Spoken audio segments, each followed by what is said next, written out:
가수이면서 라디오 진행도 하고 배우로도 활동하시는 연세가 지긋한 김창완이라는 분이 있습니다. 아세요? 김창완? 예전에 뭐 저도 태어나기 전에 유명한 밴드 산울림이라는 밴드에서 활동을 했고, 많은 가수들이 그 곡을 또 리메이크하고 아이유와도 같이 노래를 또 불렀습니다. 그 김창완 씨가 라디오 진행을 하면서 그 사연들을 모아서 에세이집을 냈습니다. 이런 내용이 있습니다. 어느 날 라디오에 직장생활 스트레스로 살이 빠졌다는 사연이 왔습니다. 뼈가 드러나게 살이 빠졌다니 제가 다 안쓰러운 기분이 듭니다. 근데 너무 예민해서 그런 것 같아요. 완벽주의라서요. 세상살이는 그렇게 자로 잰 듯 떨어지지 않습니다.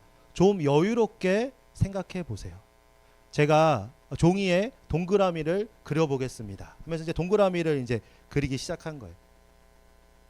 47개를 제가 그렸습니다. 이 중에서 완벽한 동그라미에 제가 V 표시를 해보겠습니다. 47개 중에 2개 정도의 이 V 표시를 했어요. 그러니까 좀 동그라미가 완벽하게 그려진 게 2개라는 뜻이죠. 회사 생활인 것도 47일 근무 중에 이틀이 동그라면 동그란 것입니다. 너무 매일매일에 집착하지 마십시오. 그렇다고 동그라미를 네모라고 하겠습니까? 세모라 하겠습니까? 다 찌그러졌지만 동그라미입니다. 우리의 일상도 그렇습니다. 이런 내용이 있어요. 그렇습니다.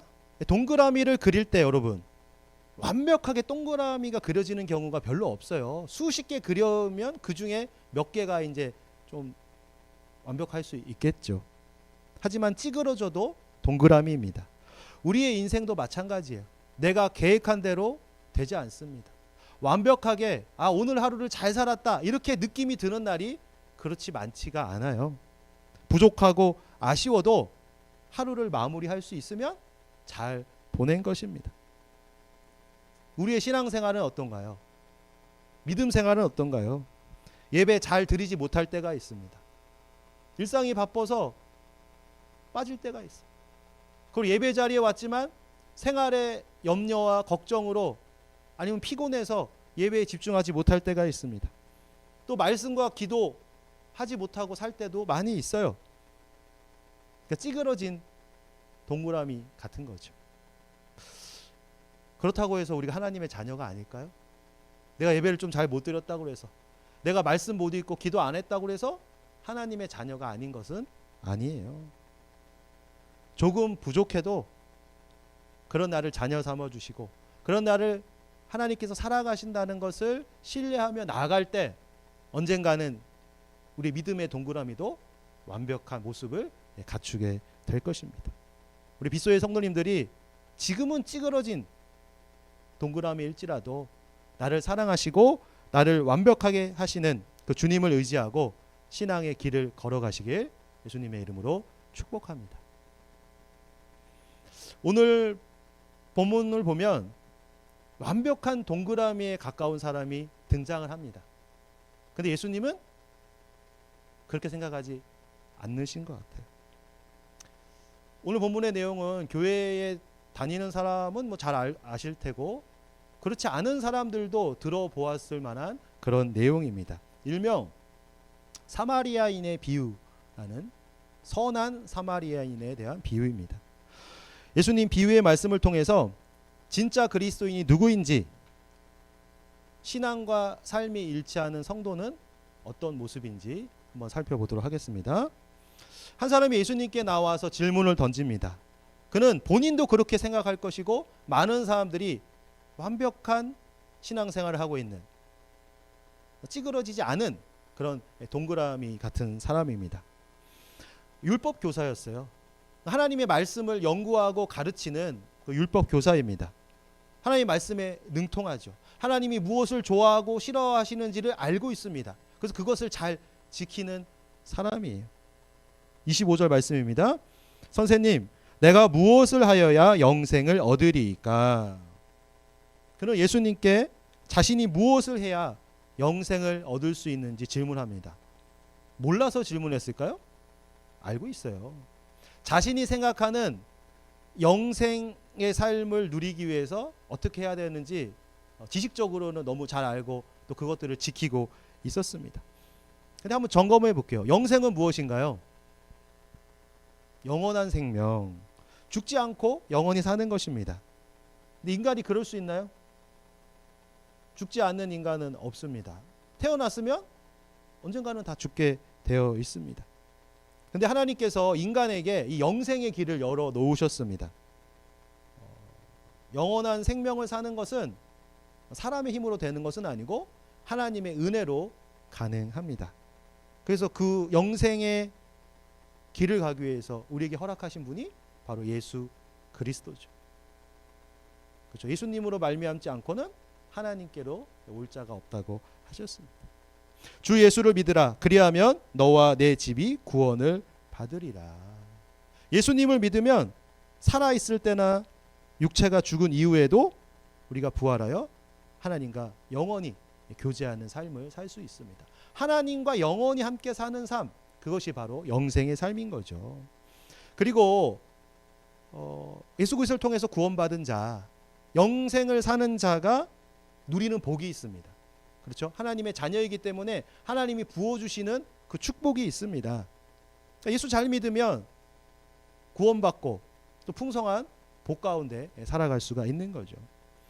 이 율법 교사도요, 자기가 하나님을 잘 믿고 있으니까 영생의 삶을 살 것이다 하고 이게 찰떡같이 믿고 있었습니다. 하나님을 잘 알고 잘 믿고 있으니 장래에 하나님께서 자신에게 복을 베풀어 주실 거라고 확신하고 있었습니다. 근데 예수님의 생각이 궁금했던 거죠. 자신은 율법에 정통하고 유대인의 전통에 능하기 때문에 자기 같은 사람은 분명히 하나님 복 주실 거라고 생각했는데 메시아라고 하는 그 예수님은 어떻게 생각하실까 궁금했던 것입니다. 그래서 예수님께서 그 율법 교사에게 질문을 하죠. 성경에서 뭐라고 이야기하느냐? 우리 27절 말씀인데요. 같이 한번 읽겠습니다. 27절입니다. 시작. 대답하여 이르되 내 마음을 다하며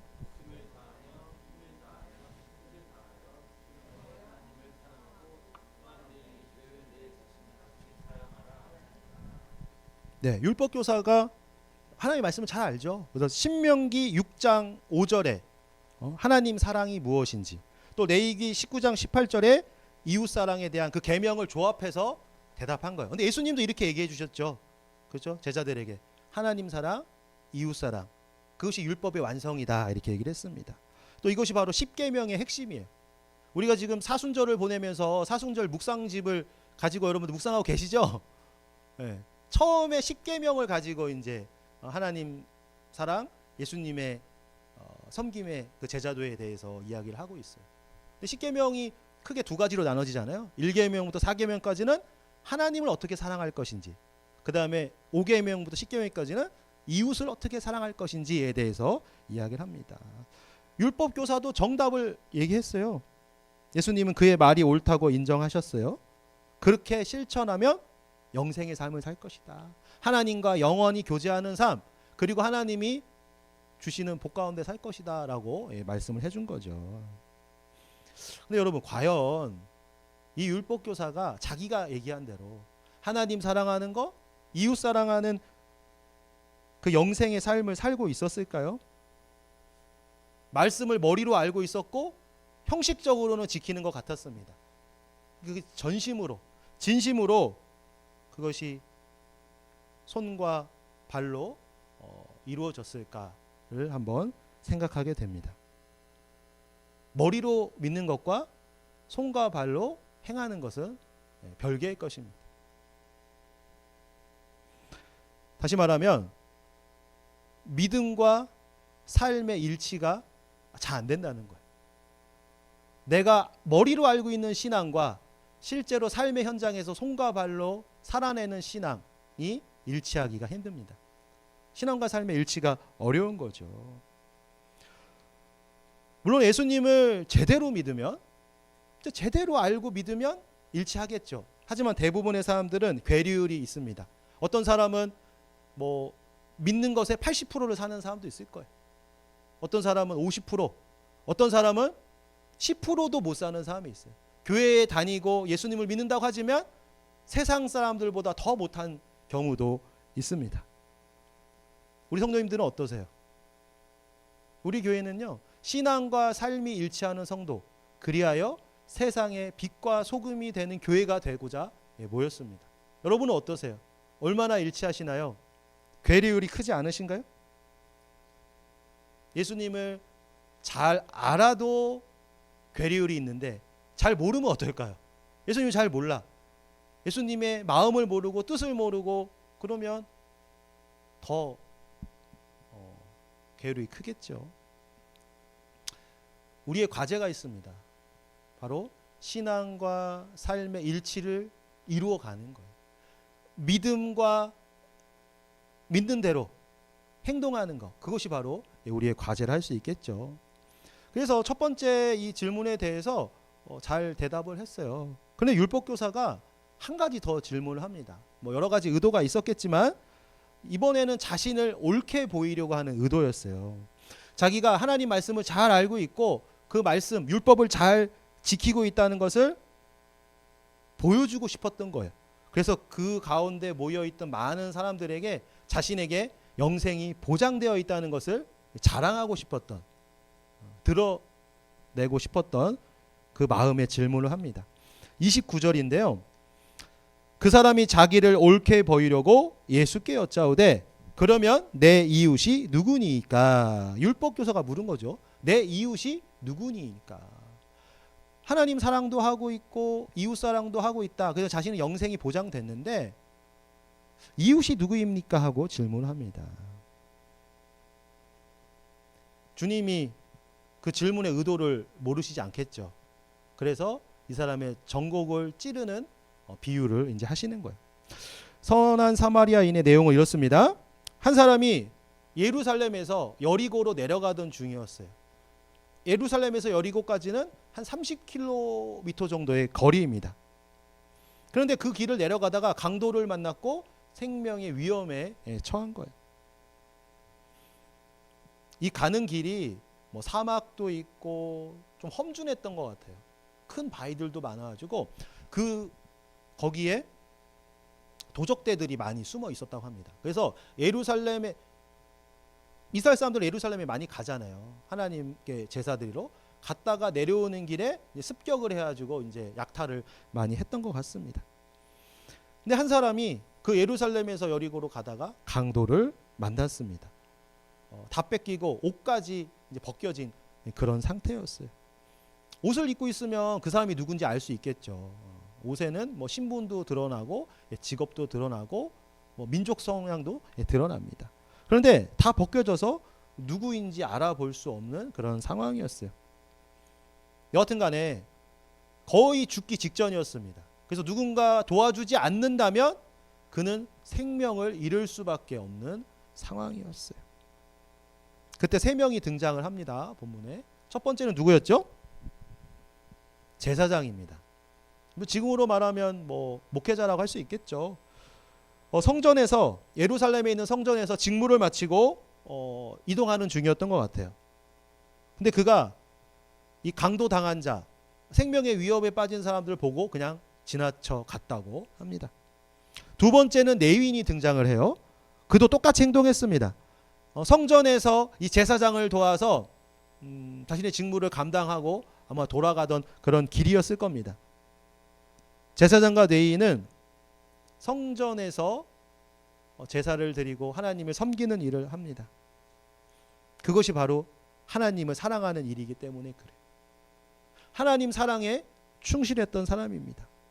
근데 그들은요 부족했어요. 이웃 사랑에는 부족했다는 걸 우리가 다 알 수 있죠. 이 내용을 통해서.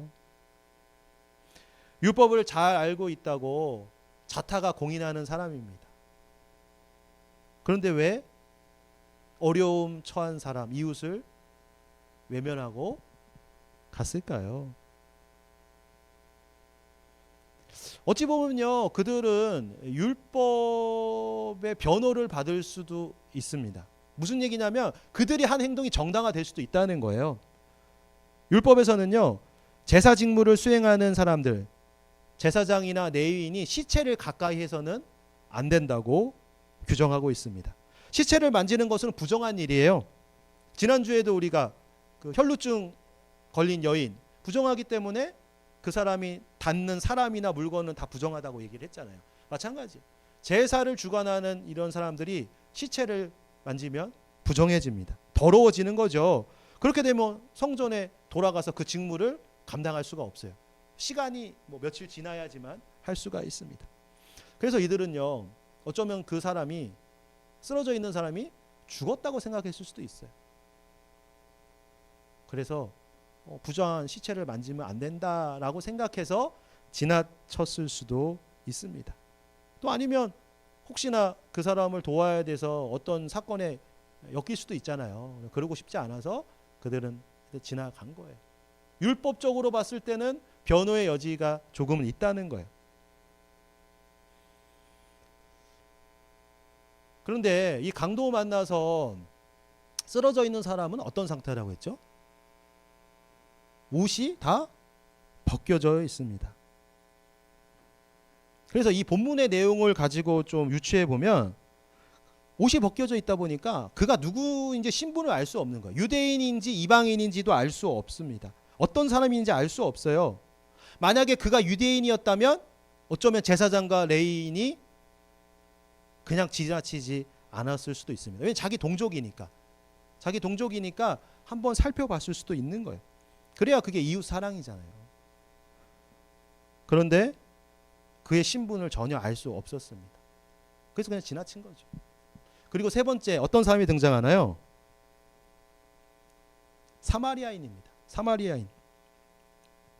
어떤 사마리아 사람은 여행하는 중 거기 이르러 그를 보고 불쌍히 여겨. 쓰러져 있는 사람을 보니까 거의 뭐 죽었는지 살았는지 모를 정도로 위태로운 사람을 보니까 불쌍한 마음이 들었습니다. 그래서 가까이 가서 자신이 할 수 있는 일을 했어요.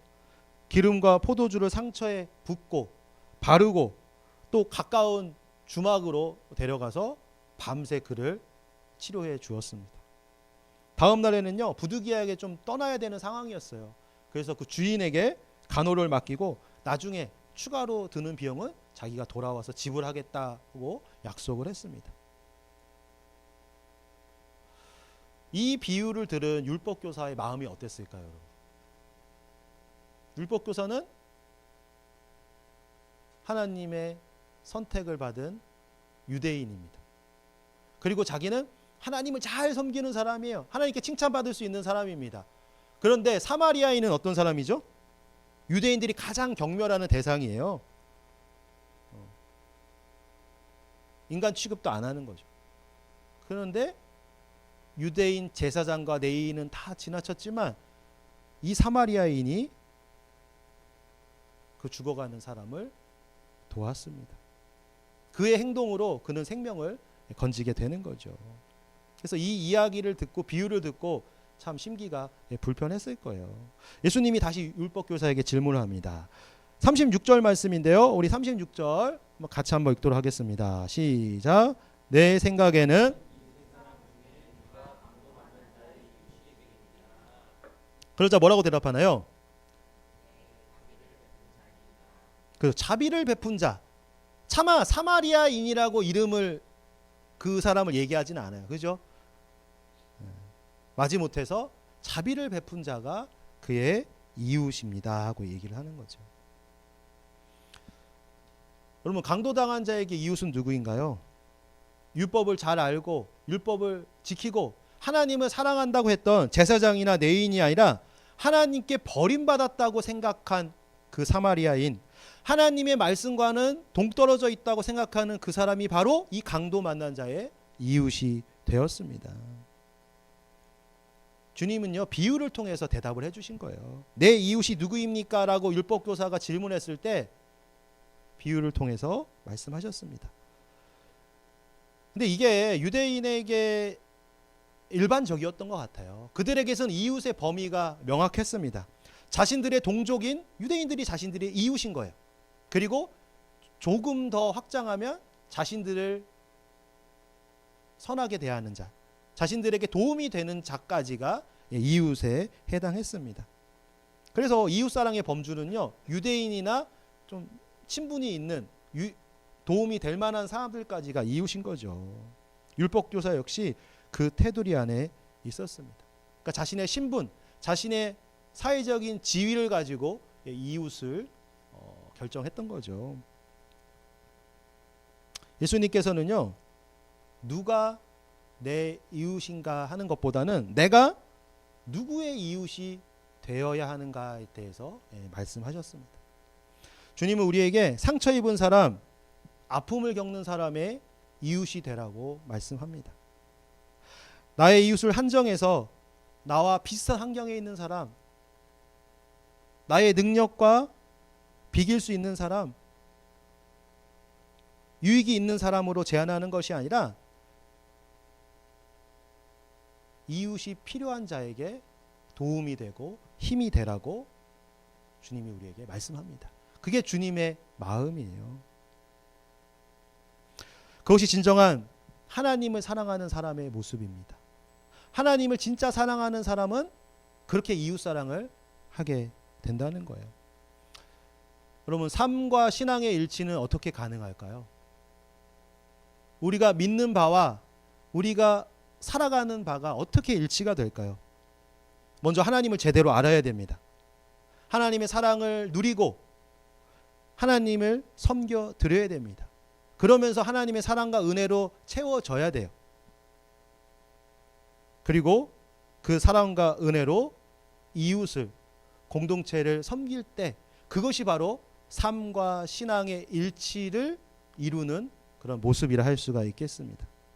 삶의 자리에서 말씀대로 배운 대로 순종하며 살 때 하나님께 영광이 되고 우리는 진짜 그리스도인이 될 수가 있습니다. 우리 사랑하는 형제자매 여러분, 여러분은 누구의 이웃이 되고 싶은가요?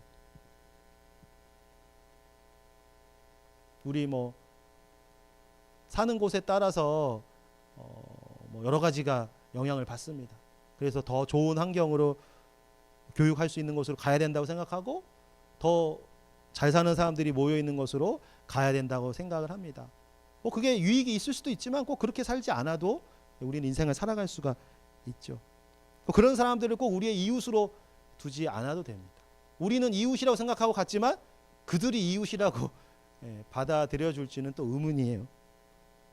가정에서, 학교와 직장에서 힘들어하는 사람들이 있습니다. 또 사회적인 참사로 인해서 고통받는 수많은 사람들이 있습니다. 그들에게 육체적으로, 정서적으로 고통 가운데 있는 자들에게 이웃이 되기를 주님께서 원하고 계십니다. 주님께서 말씀하셨어요. 주는 것이 받는 것보다 복되도다. 그렇습니다. 우리가 누군가의 이웃이 되어 줘야 됩니다. 빗소 공동체 하나님께서 왜 우리들을 부르셨을까요? 서로 다 환경이 다릅니다. 생활의 차이도 있고 학력의 차이도 있고 많은 것이 다르지만 서로에게 힘이 될 수 있고 위로가 될 수 있고 격려가 될 수 있기 때문에 우리를 이 자리에 부르셨어요. 믿음을 지키기 어려운 시대입니다. 여러분들이 서로에게 진짜 이웃이 되어 주셨으면 좋겠어요.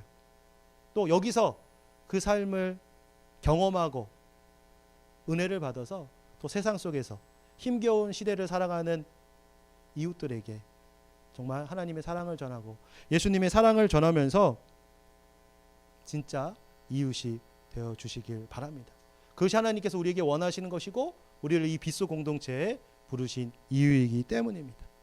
우리 사랑하는 성도들이 주님이 원하시는 곳에 가서 주님의 손과 발이 되어 주님의 사랑을 전하시고 이웃이 누구인지를 보여주시는 참된 믿음의 소유자 되시길 예수님의 이름으로 축복합니다.